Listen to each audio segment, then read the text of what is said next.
Alright, kids, gather around the campfire. Take a sip of, well, whatever you're drinking, energy drink, Jaeger bomb, lean, whatever it may be that you're down in the hatch. Come have a seat around the campfire, snuggle up tight in your sleeping bags. It's time that I tell you a little bedtime story. I wanted to do one of these story time kind of YouTube videos for a while, but the problem is all the amazing stories that I'm getting to tell so far happened too recently for me to tell them without possibly getting in shit for it. And by recently, I don't mean like I take a story and I let it sit in the fucking bunker to ferment like a fine wine for like 50 years before I pull it out in front of my, well, actually I almost said pull it out in front of my grandchildren, but I realized that doesn't sound too good. But before I fucking, well, I don't ever plan on having kids, but, fuck. If I ever have in the funeral home, if I make it that far, and they ask me to tell a story from my childhood, I'm not going to let that sit in the vault for 60 years and pull a piece of loose leaf out of my back pocket and say, I've been waiting to tell this story since I was a little boy. No, I'm not going to do that. By too recently, I mean, like, this is shit that had happened within, like, the last 3 months. Mainly because, well, I'm attending a new school, and have been since September for Americans watching. Here in Canada, school starts in September, not August, and ends in June, not May. And, it's all just been absolutely fucking, mental. Specifically, shit that goes on in my class. Unfortunately for me,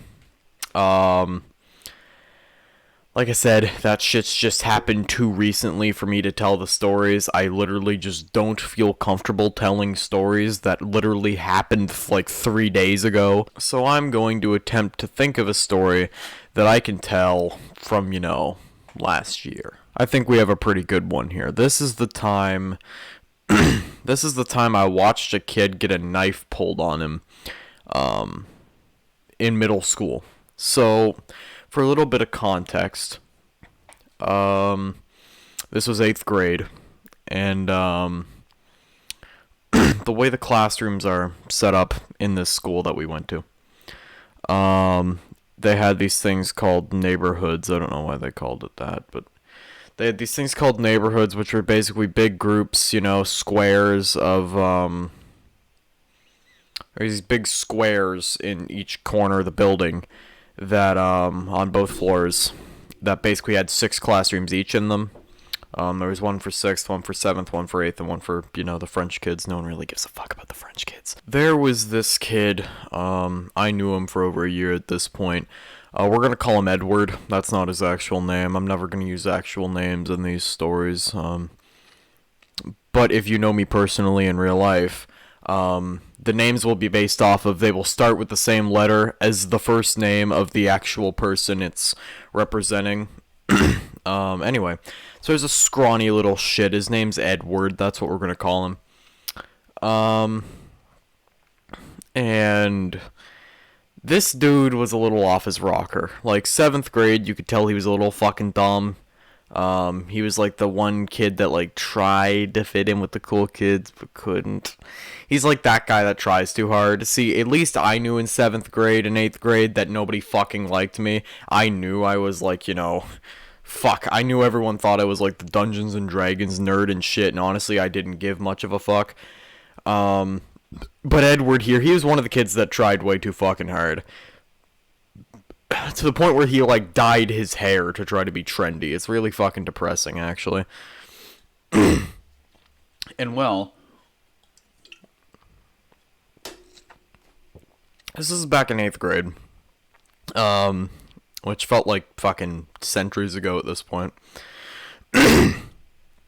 Fuck. So, Edward, kinda like, he was an interesting fellow. You could tell he was definitely... his parents were weird, his sister was weird, his entire family was weird, he was weird. And I had this buddy of mine, we're gonna call him We're gonna call him Tyrone. And no, that's not meant to be racist. I mean, like, his name started with T, and I can't think of anything else right now. So Tyrone is a buddy of mine. And he did a little bit of dealing. He sold drugs, right? I know, right? Fucking Jesus, y'all thought that only happened in America? Nah, kids sold drugs in 8th grade here too.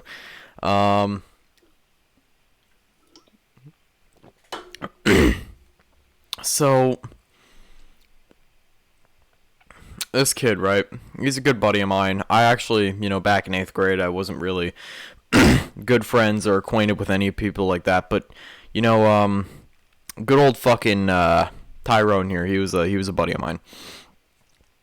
So I'm walking back to class. The bell had just gone. Break was over. I think it was either break or lunch break or something. And I'm walking back to class, and the way it's laid out is the hallway that leads into this little neighborhood box area with all the classrooms that you can go into. I had to walk straight from the hallway. The hallway went straight to where my classroom was. And then there was some lockers and a little indent over to the side here that were like where these dumbasses were. I look over as I'm walking in, and I see Edward is talking to Tyrone, and I thought that was strange because Tyrone hated Ed, and I didn't hate him, but I would rather not acquaint with him. Like, I would avoid him. I thought he was fucking weird. And so I don't know, Ed was a bit off his rocker already, as it is, because, he would talk shit a lot, and he would get the shit kicked out of him a lot by the potheads, and, fuck all. But, so I don't know, we honestly, had a suspicion he was starting to go a little, off the rails here, after this. So, I'm walking to my classroom, and I'm almost to the door, when I hear, like, out of this ear in the back, I just hear, "Back the fuck up, I have a knife," or it was something along those lines. I heard him say that he has a knife from, like, across this pretty sizable fucking room, and I'm just like, Jesus Christ, okay, bucko, what the fuck? I turn around, and he's got this, like, shitty plastic $10 Walmart pocket knife, sharp nonetheless, but this shitty $10 Walmart pocket knife held up to Tyrone. And funny enough, there's another kid with Tyrone. We're going to call him fucking, I don't know, Henry or some shit. I don't know.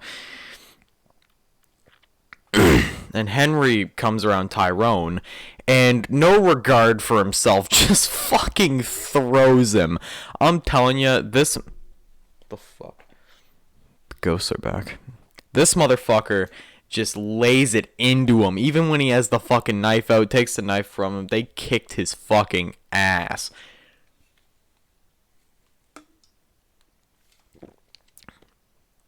So, that's all I heard. I heard this kid scream that he has a knife, and I saw him holding a knife up to this kid, and then he got shit kicked out of him.